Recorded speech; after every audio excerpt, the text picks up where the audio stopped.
दोस्तों आदाब नमस्कार सत श्री अकाल। आपका बहुत स्वागत है आपके अपने शो दानिश की ज़ुबानी में। बहुत सारे क्राइम ऐसे हैं कि जब पुलिस क्रिमिनल को पकड़ भी लेती है तब भी वो कहता है ये क्राइम मैंने नहीं करा।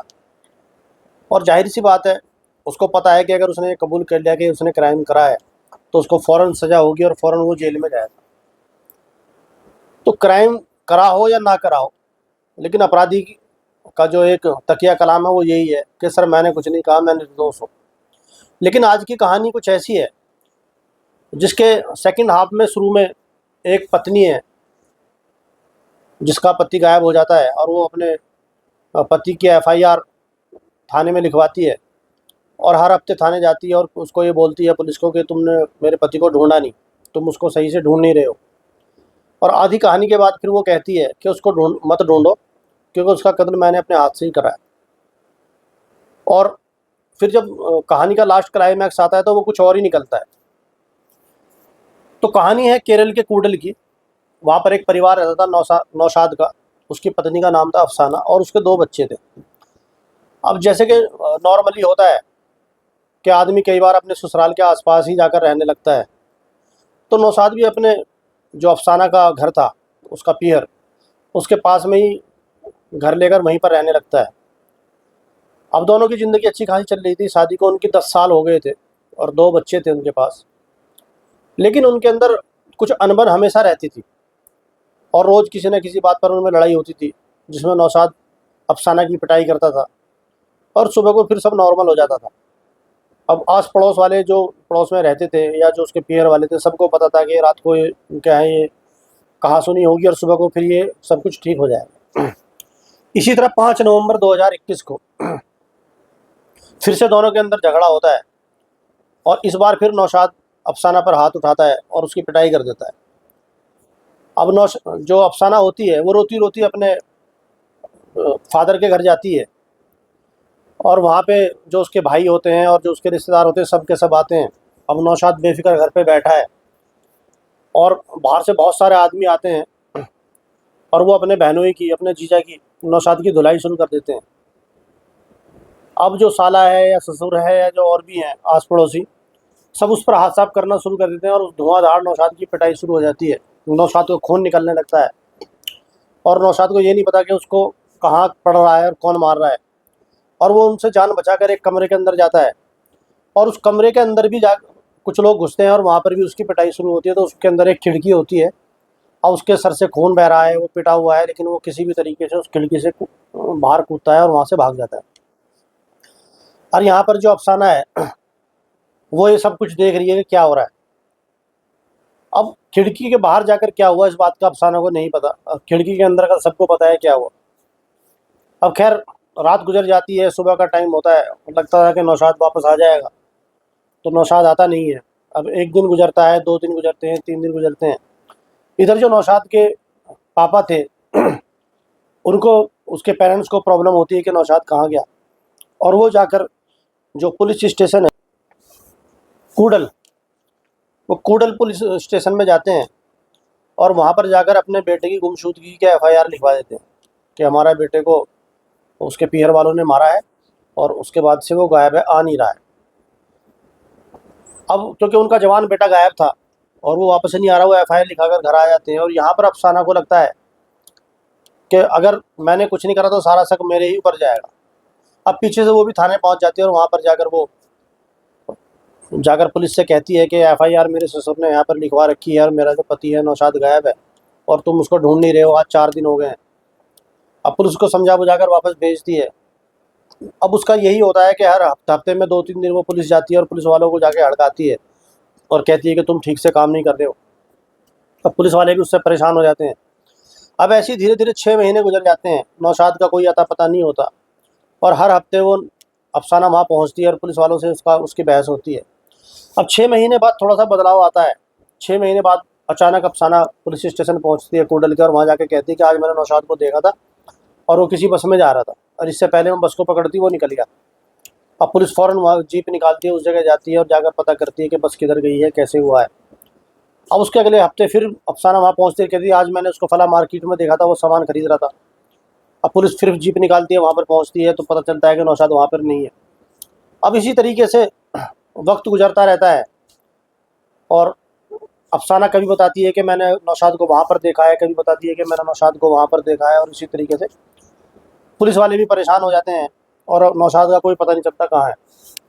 अब इसी बीच किसी ऑफ़िसर का वहाँ ट्रांसफ़र होता है, कोई नए ऑफ़िसर वहाँ पर पहुँचते हैं, और जिस तरीके से न उसकी अफ़साना की वहाँ पर जाकर रोज़ की बहस होती थी हफ़्ते में, तो वो ऑफ़िसर देखते हैं कि कोई महिला आई है और वो पुलिस वालों से उसकी बहस हो रही है, और वो जाकर उससे पूछते हैं क्या मामला है, तो वो बताते हैं कि करीब 21 महीने हो गए हैं और जो मामला है 5 नवंबर 2021 का है, और इसको 21 महीने करीब हो चुके हैं और इसका हस्बैंड कहीं गायब है और वो मिल नहीं रहा है, और ये उसी की तलाश में यहाँ पर आती है। तो वो उसको अपने ऑफिस में बुलाते हैं और उससे पूछते हैं बताओ क्या बात थी, तो वो बताती है कि 5 नवंबर की हमारा कोई झगड़ा हुआ था, फिर मेरे परिवार वाले आए और उसमें झगड़ा हुआ और उसको खून निकल रहा था और वो खिड़की से कूदकर वहाँ से कहीं भाग गया और उसके बाद से वो मिल नहीं रहा है।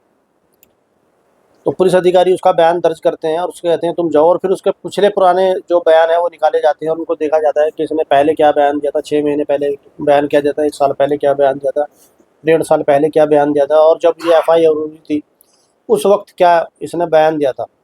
अब ये सारे बयान वो मैच करते हैं अधिकारी जो नए आते हैं, और वो जो उसके बयान है मैच नहीं होते।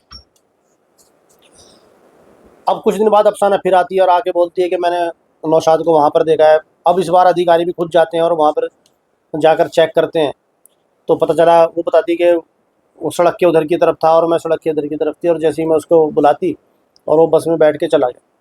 तो पुलिस अधिकारी कहते हैं अगर इतने पास थे तो तुमने उसको पकड़ा क्यों नहीं, तो कहती है कि जैसे ही मैं उसके पास जाती उससे पहले ही वो बस में बैठ कर चला गया। अब पुलिस उसको थाने लाती है और उससे पूछताछ करती है, क्योंकि जो तैयारी उन्होंने पहले ही कर रखी थी कि जो पिछले बयान थे उससे मैच थे नहीं उसके। तो अब पुलिस उसी से सवाल जवाब करती है और वहाँ की जो सीसीटीवी फुटेज हैं वो देखती है, तो पता चलता है कि अफसाना वहाँ पर गई ही नहीं थी जहाँ पे वो बता रही थी कि नौशाद को मैंने यहाँ देखा है, क्योंकि वहाँ पर जो उसका मोबाइल लोकेशन है, सीसीटीवी है, वहाँ पर वो दिखती ही नहीं है पुलिस को। तो पता लगता है ये तो उस टाइम कहीं और थी। अब यहाँ पे पुलिस अधिकारी उसे सख्ती करते हैं और उससे पूछते हैं कि तुम ये झूठ क्यों बोल रही हो, क्योंकि उस वक्त तुम वहाँ पर थी नहीं और तुम 21 महीने से पुलिस को घुमा रही हो और पुलिस को डांट भी रही हो, सारी चीज़ हो रही है। अब पुलिस उसे सख्ती करती है और फिर वो कहती है कि सर मुझसे गलती हो गई है और मैंने ही अपने पति का खून किया है और ये गुनाह में मुझसे ही हुआ है। अब ये सुनकर पुलिस एकदम सख्ते में आ जाती है कि जो महिला 21 महीने से पुलिस की नाक में उसने दम कर रखा है एक तरीके से, और उसी ने मर्डर कराया। तो 28 जुलाई को ये चीज़ वो एक्सेप्ट करती है, 29 जुलाई को पुलिस उसको कोर्ट में हाजिर करती है और कोर्ट में जज साहब के सामने वो सारे अपने आप जो चीज़ है वो कबूल करती है और वो बताती है। पुलिस रिमांड मांगती है तो जो जज साहब हैं वो बताते हैं कि चलो ठीक है, सारी चीज़ें इसने कबूल कर भी है, लेकिन लाश कहाँ है, क्योंकि मुकदमा जो 302 का जो हत्या का जो मुकदमा चलेगा वो तो लाश के मिलने के बाद ही चलेगा, तो तुम लाश को बरामद करो। अब कोर्ट जो है अफसाना को वहाँ से जेल भेज देती है और पुलिस को बोलती है कि तुम नौशाद की लाश को ढूंढो। अब पुलिस अफसाना से बात करती है कि अब तुम हमें सही से बताओ उस टाइम हुआ क्या था। अब अफसाना उसको यही बताती है कि 5 नवंबर 2021 को मेरा किसी बात पे झगड़ा हुआ और उसके बाद मेरे भाई वगैरह आए और एक मेरा उसमें एक दोस्त भी था, एक मेरा फ्रेंड था। तो आकर उन्होंने सब ने नौशाद की पिटाई करनी शुरू करी और उसके बाद वो कमरे के अंदर बंद हो गया और हमने वो गेट तोड़ा और अंदर गए और वहाँ पर उसकी पिटाई करी और वहाँ पे एक जंगला था, उसके अंदर से कूद कर वो बाहर चला गया। उसका खून काफ़ी बह रहा था और जो मेरा दोस्त था उसने कहा कि तुम बेफिक्र रहो, इसका इंतजाम मैं करके आता हूँ, और ये कहकर वो भी खिड़की से कूद कर वहाँ से चला गया। अब उसके बाद से ही 21 महीने हो गए, ना ही तो मेरे उस दोस्त का पता है वो कहाँ पे है और ना ही नौशाद का पता है। तो मुझे लग रहा है कि जिस तरीके से हमने उसकी पिटाई करी थी उसका खून इतना बह गया कि वो मर गया होगा, और जो मेरा दोस्त था उसने उसको कहीं पर दफना दिया, दबा दिया। अब इसके बाद की उसको कहानी कुछ नहीं पता। अब यहाँ पर पुलिस उसके दोस्त की डिटेल लेती है और उसको ढूंढती है, तो उसका भी नहीं पता है। जो नौशाद है उसकी डिटेल लेती है, उसको भी नहीं पता है। अब क्योंकि सारे काम जो आपको पता ही है, श्रद्धा वाला केस है और बहुत सारे केस ऐसे हो गए हैं कि लाश फ्रिज में मिली है कहीं ऐसा है कि सेफ्टी टैंक में है। अब पुलिस जो वहाँ की सारी इंक्वायरी सुन करती है, उसके घर में वहाँ मोहल्ले में पता करती है कोई नया कंस्ट्रक्शन ऐसा हुआ है क्या, वहाँ फ्रिज वगैरह चेक करती है। और जो जो भी नया कंस्ट्रक्शन हुआ है उसकी खुदाई होती है, दीवारें खोदती है, आंगन खोदती है, कमरे खोदती है कि कहीं ना कहीं हो सकता है नौशाद को इन्होंने मारकर यहीं पर दफन कर दिया हो। तो जो वहाँ का सेफ्टी टैंक होता है उसको पूरा खाली करा जाता है, उसके अंदर देखा जाता है कि कोई उसका कंकाल वगैरह इसके अंदर हो। और जितनी भी जो आसपास से क्रिश्चियन के जो कब्रिस्तान थे वहाँ पर जाती है, और जो कब्रिस्तान की कमेटी है उनसे पता करती है कोई ऐसी कोई बॉडी कभी आई हो जिस पे तुम्हें थोड़ा सा भी शक हुआ हो। जो मुस्लिम कब्रिस्तान है वहाँ पर जाती है कि कोई ऐसा कोई तुम्हें शक हुआ हो, कोई ऐसी बॉडी मिली हो। उसके बाद शमशान घाट जाती है। तो कि पिछले 21 महीने में कभी ऐसा 5 नवंबर के आसपास ऐसा हुआ है। और जितनी भी है वहाँ खुदाई होती है, और जहाँ पर भी पुलिस को शक होता है, जो भी ऐसे मकान होते हैं, दीवारें होती हैं, और हर जगह मतलब पुलिस पूरी तोड़ फोड़ मचा देती है। क्योंकि कोर्ट का आदेश था, और उसको 302 का मुकदमा अफसाना पर जब ही लगेगा जब वो लाश बरामद होगी, लेकिन लाश वहाँ पर मिलती नहीं है। अब ये जो मामला था काफ़ी मीडिया में ये छा जाता है एक तरीके से, और इसकी जो कहानी है, कुछ जो पत्रिका लिखते हैं या जो नॉवेल्स वगैरह लिखते हैं, और बहुत सारे ऐसे हैं जो अखबार हैं जो पूरी कहानी लिखते हैं। तो कुछ लेखक सामने आते हैं और उसकी पूरी डिटेल निकालते हैं कि जो महिला 21 महीने तक पुलिस के चक्कर काट रही थी और वही हत्यारी निकली। इस तरीके से पूरा उसका एक कॉलम बनाया जाता है, और अखबारों में तो एक मलयालम अखबार में ये चीज़ें छपती हैं। और उसके साथ नौशाद की और उसकी पत्नी अफसाना की फ़ोटो भी उसमें छपती है। तो लोग उसको बड़े इंटरेस्टिंग तरीके से पढ़ते हैं कि किस तरीके से एक महिला ने अपने परिवार के साथ मिलकर अपने पति की हत्या कर दी, और उसके बाद 21 महीने तक पुलिस को परेशान भी करती रही, और लास्ट में पता चला कि यही कातिल है, और अब उसको पुलिस ने जेल में डाल रखा है। तो थोड़ी कहानी लोगों को ये लगती है, तो उस तरीके से एक दूसरे से उसका डिस्कस होता है और वो अखबार में चलती है। तो इसी तरीके से अखबार वो एक गांव में कुछ लोग पढ़ रहे होते हैं चाय की दुकान पर, और वो देखते हैं कि उसके अंदर जो नौशाद की और अफसाना की दोनों की फ़ोटो थी। तो उनको जो नौशाद था वो कहते हैं यार इसको तो हमने कहीं पर देखा है, और ये तो है। तो एक दो चार आदमी को फ़ोटो अखबार में दिखाते हैं, तो वहाँ पता चलता है हाँ यार ये तो है कि ये दिहाड़ी मजदूर है और यहीं पर मजदूरी कर रहा है। और उसके बाद वो सारे लोग इकट्ठे होकर उस कंस्ट्रक्शन पर जाते हैं जहाँ पर नौशाद एक दिहाड़ी मजदूरी कर रहा था। वहाँ पर जाकर दिखाते हैं, कहते हैं कि देखो ये फ़ोटो, तो वो देखता है कि हाँ ये फ़ोटो तो मेरी है, और उसकी साइड में कहता है हाँ ये मेरी बीवी अफसाना की फ़ोटो है। तो कहते हैं कि मतलब तुझे पता ही नहीं है कि तेरी पत्नी जेल के अंदर है और 21 महीने से तू है कहाँ। तो बताया कि मैं अपनी पत्नी के घर के पास ही, हमने मकान ले रखा था, हम वहीं पे रह रहे थे, और मेरा किसी बात पे झगड़ा हो गया और उसके घर वाले बहुत गुस्से में आए 5 नवंबर 2021 को, और उन्होंने मुझे बहुत मारा, और मैं बड़ी मुश्किल से अपनी जान बचाकर खिड़की से कूद कर वहाँ से भाग गया। मेरा काफ़ी खून भी बह रहा था, और उसके बाद मैं वापस गया नहीं, क्योंकि मुझे ऐसा लग रहा था कि अगर मैं वापस जाऊँगा तो ये लोग मुझे जान से मार देंगे, मेरी पत्नी अफसाना और उसके घर वाले मुझे जान से मार देंगे। और उसके बाद मैं कभी वहाँ पर गया ही नहीं, ना ही मैंने अपने माता पिता से संपर्क करा। तो वो वहाँ से जो जगह थी ये कोडल, उससे 130 किलोमीटर दूर वहीं पर अपनी दिहाड़ी मजदूरी कर रहा था और वहीं पर रह रहा था, और उसने सबसे संपर्क ख़त्म कर रखा था। ना ही उसका कोई मोबाइल नंबर था और ना ही कुछ था जिससे पुलिस उसको ढूंढ पाती। तो एक तरीके से एक आदमी अपने ही मौत की कहानी अपने अखबार में पढ़ रहा है और अपनी ही कहानी पढ़ रहा है। अब वहाँ पर जो सारी चीज़ें होती हैं तो उसको पता चलता है कि घरवाली जेल में है। अब वो सोचता है जाने में तो कोई दिक्कत है नहीं, क्योंकि अफसाना मारेगी कहाँ से, क्योंकि तो जेल में है, और मेरे 2 बच्चों का क्या हुआ। अब वो वहाँ से उस अखबार को लेकर सीधा अपने घर पहुँचता है। अब घर वाले उसको देखकर एकदम चौंकन्ने के, ये कहाँ से, जो जिसकी लाशों को ढूंढने के लिए पुलिस ने पूरा मोहल्ला खोद डाला, और सारे हर जगह कब्रिस्तान, शमशान घाट, हर जगह पुलिस ने पूरी ताकत लगा दी, सारी दीवारें, आंगन, सेफ्टी टैंक तक साफ कर दिए। वो आदमी बिल्कुल साथ-साथ सामने खड़ा हुआ है। तो उससे पूछते तू कहाँ था?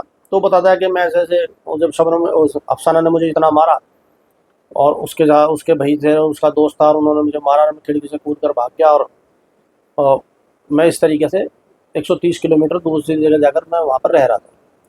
इधर अफसाना से पुलिस पूछताछ कर रही है कि तुम्हें कैसे लग रहा है कि तुमने उसे मारा? तो वो बताती है कि हमने उसको मारा ही इतना था कि जो मेरा दोस्त था उसके पीछे वो कूदा था, तो मुझे लग रहा था मेरे दोस्त ने उसको कहीं दबा दिया होगा और वो भी गायब है, क्योंकि संपर्क दोनों से ही नहीं हो पा रहा था। तो उसको लग रहा था उसकी हत्या मैंने करी है, और इसीलिए उसने कोर्ट में कबूल कर लिया कि हत्या उसने करी है, जिससे उस कोर्ट ने उसको जेल में डाल दिया। और यहाँ पर नौशाद वहाँ घर पे आ गया। तो खैर ये खबर कोडल पुलिस स्टेशन में पहुँचती है, और पुलिस वहाँ पहुँचती है, और उसको अ, नौशाद को थाने लाया जाता है और उससे पूछा जाता है क्या हुआ, तो सारी डिटेल यही बताता है। उसके बाद फिर अगले दिन पुलिस कोर्ट के अंदर अपना ये सारी चीज़ें लिख कर देती है, और वहाँ से शबनम को अगले दिन जमानत मिल जाती है। जमानत पर अफसाना बाहर आ जाती है, और उसके बाद अब जो पुलिस है इसमें क्या रिपोर्ट दायर करेगी, क्योंकि अगर नौशाद अ, इस पर इल्ज़ाम लगाता है, पिटाई का है, जो भी है, तो शबनम फिर से अंदर जाएगी, और अगर नहीं लगाता है तो सीधी सी बात है थाने से बाहर।